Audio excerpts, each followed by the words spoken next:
নড়াইলের লোহাগড়া উপজেলায় পারিবারিক কোন্দলের জেরে এক পুলিশ কর্মকর্তাকে কুপিয়ে জখম করেছে প্রতিপক্ষরা।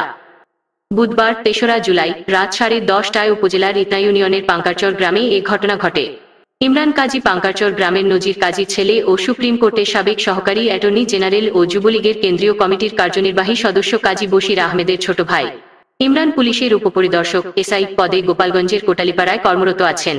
ইতনা ইউনিয়নের বিট পুলিশের উপপরিদর্শক এসআই সুজিত বিষয়টি নিশ্চিত করেছেন। বড় ভাই কাজী বশির আহমেদ বলেন, আহত ইমরান কাজীকে চিকিৎসার জন্য প্রথমে গোপালগঞ্জ সদর হাসপাতালে নিয়ে যায় স্থানীয়রা, পরে উন্নত চিকিৎসার জন্য ঢাকায় নেওয়া হয়েছে। লোহাগড়া থানার উপপরিদর্শক এসআই মোহাম্মদ কবির হোসেন বিষয় নিশ্চিত করে বলেন, বুধবার রাত 10:30টার দিকে গ্রামের বাড়িতে ফিরছিলেন ইমরান। পথিমধ্যে পাঙ্কারচর গ্রামের পাকার মাথা বটতলা এলাকায় পৌঁছালে প্রতিপক্ষের লোকজন তাকে রাস্তায় ফেলে কুপিয়ে পালিয়ে যায়।